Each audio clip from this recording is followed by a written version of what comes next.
Thank you, Artem. I'll just share my screen and get started. Okay, should be able to see that okay. Yeah. So before we begin, I'll just acknowledge where I am uh, on planet Earth, flying around the sun at 107,000 kilometers per hour.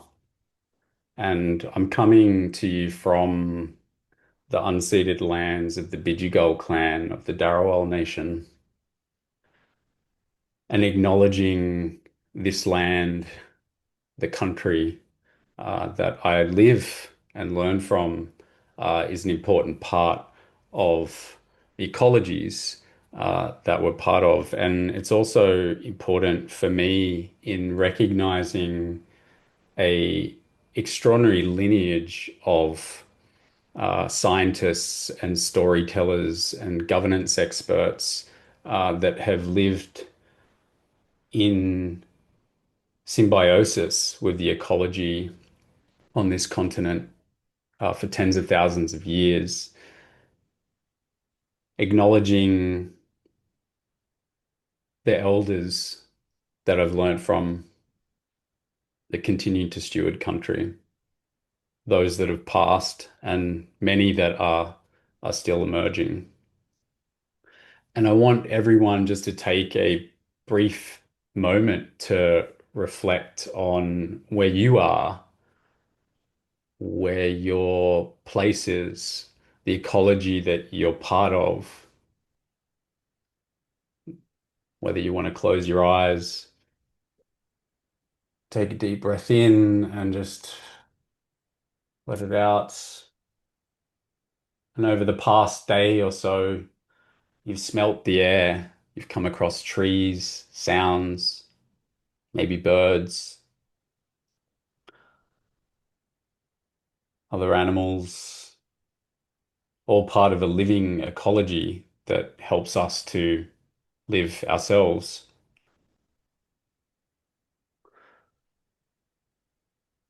So this presentation is a not necessarily about coordination. This is about some of the lower tech infrastructure that we tend to miss a lot of the time when we're building high tech tools for social coordination and collaboration, particularly when we're acutely aware of the challenges that we face um, as a species globally to try and collectively coordinate at scale. And I want to respect and pay gratitude for Artem and Moncello in the planning session that we had, our trialogue a couple of weeks back, where a lot of the themes actually emerged for this particular conversation to take place.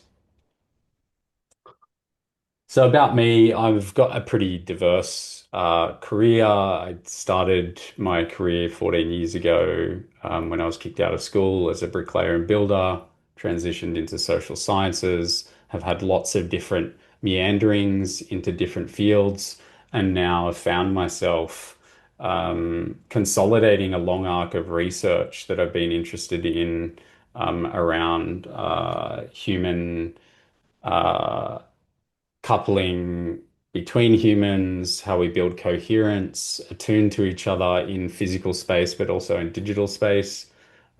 And that is something that is relevant to this research, but this presentation, but I'm not going to dive into it in any detail.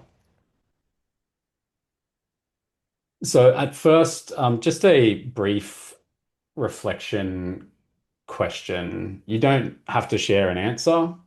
You don't have to analyze it. Really just notice what emerges and arises for you with this particular question. So, when was the last time that you cried with someone?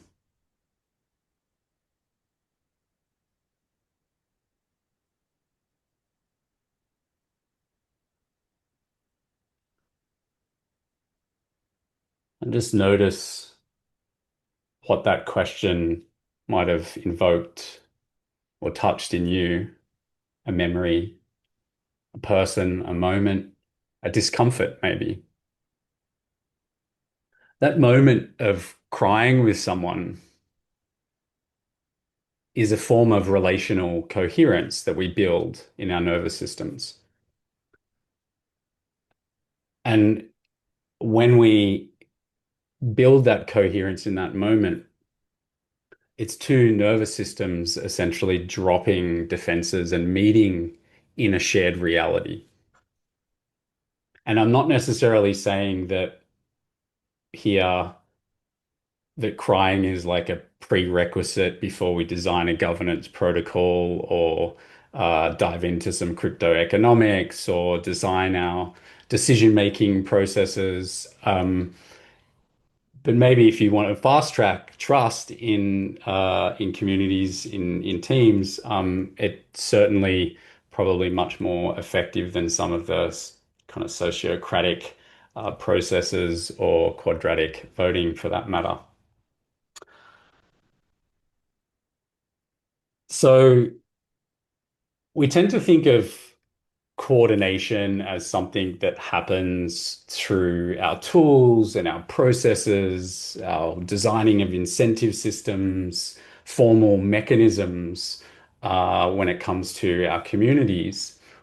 But a lot of the real infrastructure behind that, that makes communities grow, that makes networks resilient, um, isn't that formal at all. It's the weak ties that tend to shape resilient networks. And if you're not familiar with weak ties, you can think of those uh, interactions that you might have with your barista or your neighbor, or loose connections that you come across on your walk where you might share a smile.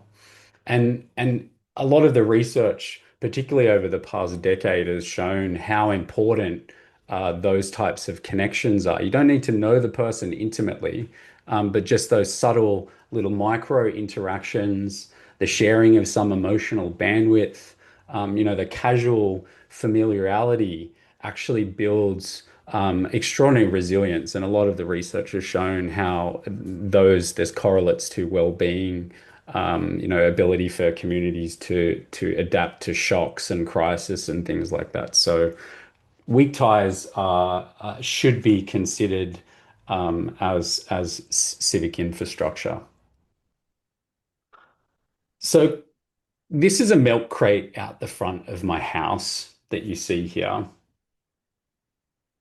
And for almost about 5 years, we've been filling it with whatever we've got that our garden has offered, lemons and oranges and bananas and sweet potato leaves and sometimes even mangoes if the fruit bats and possums or my kids haven't eaten them first. Um, and every so often, uh, someone else will drop something back. An avocado, maybe, another bunch of bananas from someone else's garden in the neighborhood, sometimes a note, and in passing by, a smile, knowing that they've had connection. And I don't always know people by first name. A lot of the times, people in the larger neighborhood in this kind of geographical network that I'm part of, I don't know them personally. There's no strong ties that have been built in intimacy. But this tiny ritual has really become quite a steady pulse of relationality. And it's not really the type of relationality that tends to show up when we're doing mapping out governance in diagrams or in particular decision-making workflows. But it completely shapes the way a neighborhood and a community feels when we're cultivating weak tie rituals. And the other image that you see is just a simple act of creating a temporary playground with chalk, a hopscotch, and some playful prompts that my kids and I and my wife will write on the pavement to bring about more relationality and build those strong ties. So we intentionally cultivate this approach here in place where we're located. So most groups, large groups, particularly a lot of online groups, try to coordinate while a lot of us are in a state of sympathetic arousal. Like our nervous systems are pretty um, uh, tied and bound to what's happening in the world. Like given the state of the world, where we want to frame it as the meta crisis, or how Joanna Macy might have called it, the wonderful late Joanna Macy with the Great Unraveling. We need to acknowledge this because these larger states that we're aware of, some people can articulate it very clearly, others maybe not so much. They feel it in their bodies and their nervous systems. Our bodies respond before our head mind does as well. So this is all shaping our nervous systems. And sometimes when we're in communities, the body mind is actually saying, I don't feel safe enough to co-create right now, to engage in activities maybe that might be trying to be cultivated within a distributed community online. And in many cases, people aren't even aware of these subtle responses that they have as a result of their autonomic nervous systems.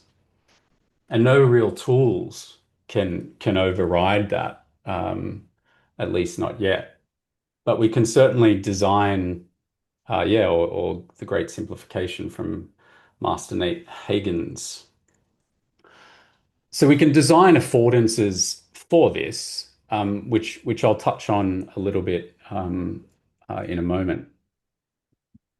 So what does dysregulation look like in groups? And I'm talking from my first person experience with this, being involved in lots of in-place based communities for 15 or so years, actually 20 years now, civic ones, community-based organizations, but a lot of online ones over the past 15 years, particularly much more now. And this shows up as defensiveness and there's rushing, there's withdrawal, people feeling overwhelmed as a result of what's not necessarily part of the group. Sometimes it's just part of how their nervous system is metabolizing all the other things that are going on as well.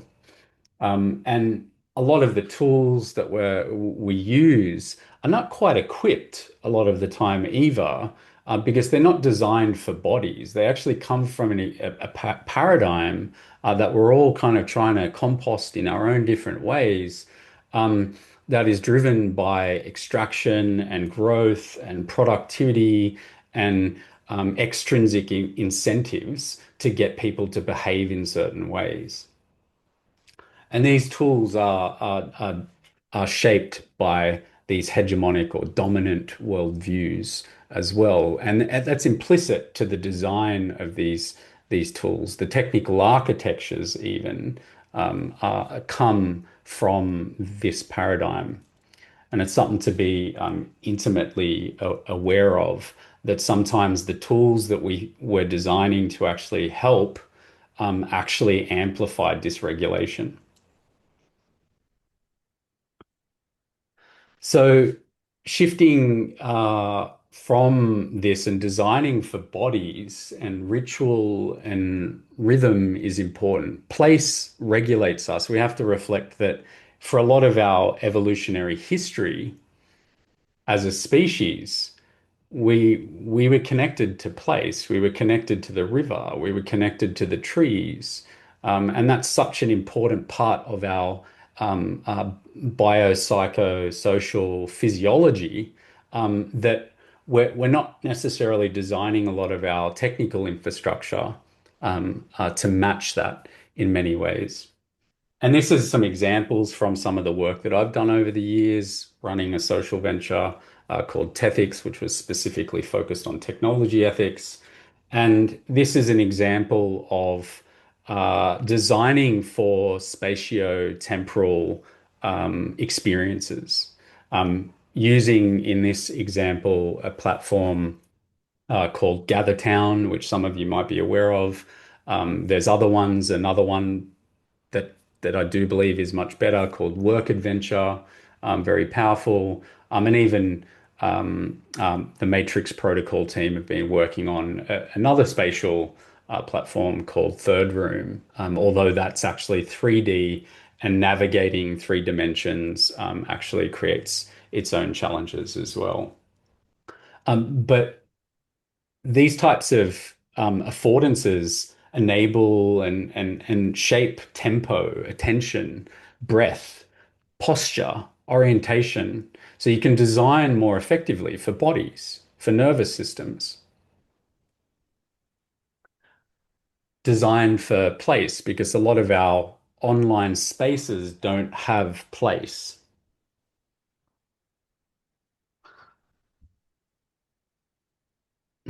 So our governance systems for most of our history as a species usually required sitting together and building strong ties a lot of the time. It was only as we started growing and expanding as a species and cities formed and we have the democracy emerging from antiquity that we required these additional infrastructures to support decision making. But finding attuning with bodies, sitting in circle, co-regulating our nervous systems together, sometimes through ritual. And in these examples, these are ritual laden, symbolically laden, circling activities that enable nervous systems to co-regulate. Many collective action networks have not necessarily communed in this way either. They don't do a lot of the attunement with nervous systems before they jump into figuring out, like, I don't know, how to create projects and things like that. If there's existing strong ties between people, it does tend to happen much easier. But weak ties actually require exposure and encounter to actually form. And I've had to, as a steward in a UN regen collective over the past several months, had to, as it emerged and started to grow very rapidly, there was an urge to scratch the itch of, oh, we need process, we need governance, we need all these, protocols, all these higher tech tools, rather than actually coming back to some of the low technology stuff that is actually part of our, early technologies that we've used as human beings for a very long time.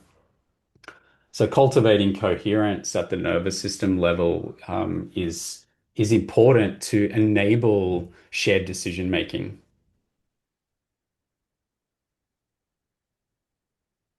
And here, my provocation is that the quality of our collective intelligence emerges from the coherence of our relational intelligence, both strong ties and weak ties.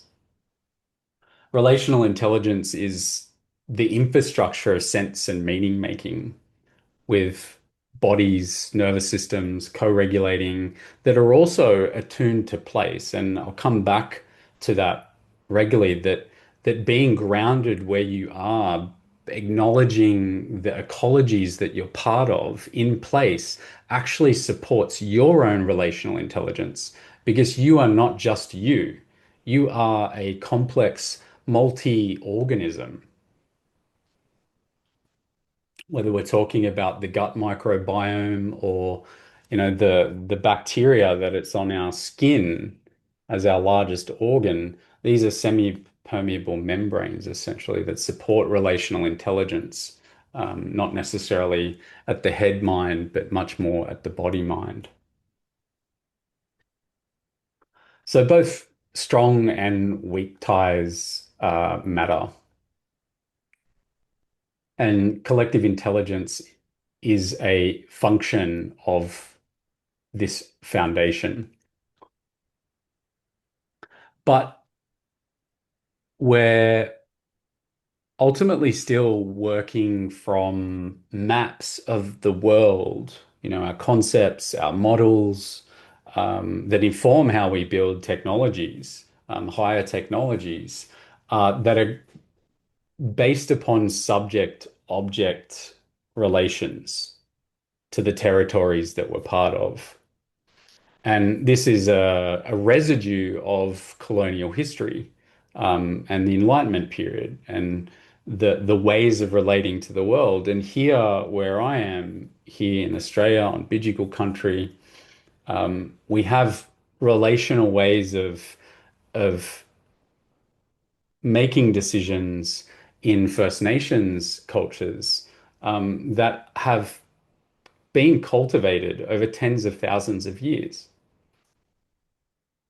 and continuing to be practiced in culture despite the 230 odd years of colonial violence here on these lands. Those cultural practices still are very much alive today, and they are subject relations rather than subject object relationships. So our ontological posture matters.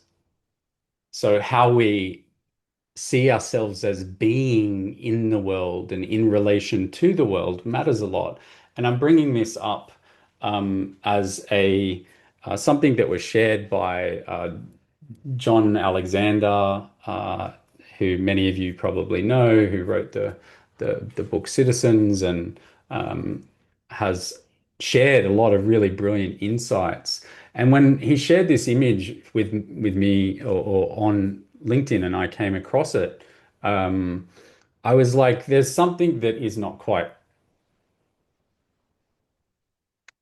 right here in terms of right relation to the ecologies that we're part of."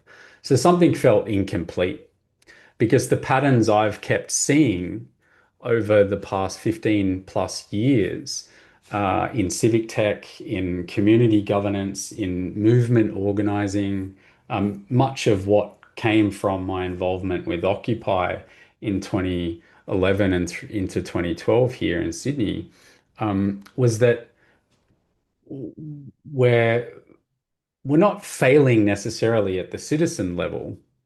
Um, we're failing at an ecological level, at an orientation, at a relationship with our ecologies, with place, with land, with the more than human world. So I added a fourth column here, Earthian. And this is a reference to Buckminster Fuller's term, who first introduced this term of Earthian in his work. And it it's the deeper story beneath the others that we've kind of forgotten in many ways. But many cultures, particularly our First Nations, Indigenous siblings, they've always held this orientation, this kin-centric way of relating to the world. The sky is kin, the ravens are kin, the tree are kin. Everyone is kin. Every living form, the mountain, the sea. And if you're designing civic systems for consumers as an orientation, as an ontological orientation, coming from that paradigm, you're likely to get demand-based behavior if you're building out a platform. If you're designing for citizens, you'll get participation, but my hypothesis is that you're likely to come across much more procedural fatigue as the residues of uh, colonial history and the colonial paradigm tend to create bureaucratic mechanisms to support decision making, which I believe is actually a bypass from us grounding ourselves in the interconnected and interdependent web of life that we're actually part of. And if you design for Earthians, governance stops being about extraction and tends to shift towards being about relation.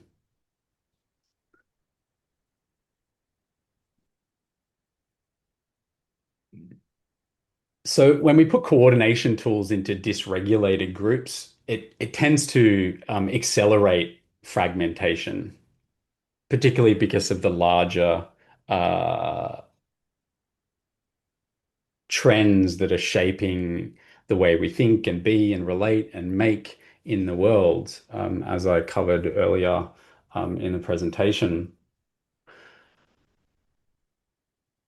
But also because the systems, these tools, these socio-technical systems that we design, they actually come from a dysregulated culture, from a culture that has at its very core a story of separation from life, a subject-object frame.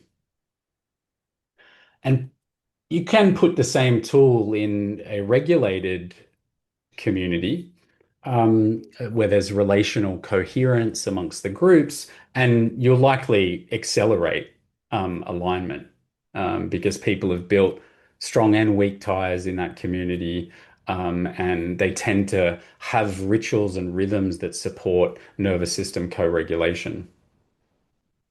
This is an example of a prototype that I built called Concentrio, not as a platform that was ever going to be functional, but more so as a way to answer the question of what does a platform look like if we're designing for bodies, if we're designing for ecologies, the phygital, the digital, and the physical. And what does that look like with governance protocols when we're grounded in place? How might the watersheds, the trees, the forests, the animals, in some way be part of this, be participants and stewards of what we're collectively shaping on the surface of this earth as quite a dominant species on the planet?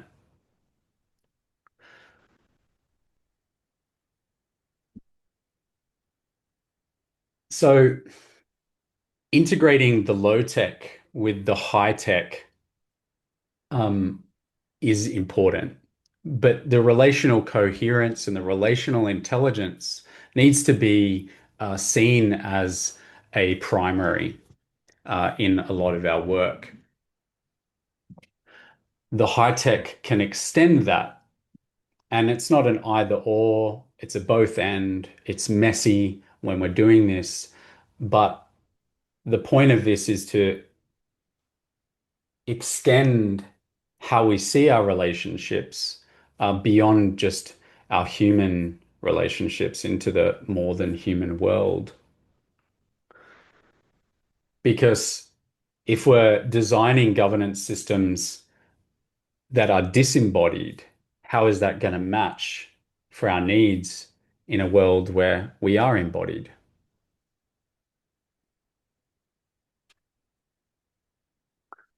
So, transitional question before we finish up here.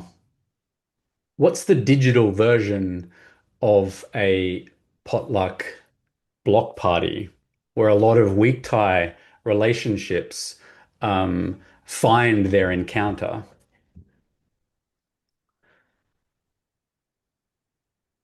that is it. Thank you very much for the patience, and we will transition now to some activities. Can probably stop recording now, Artem. All right. Stop recording.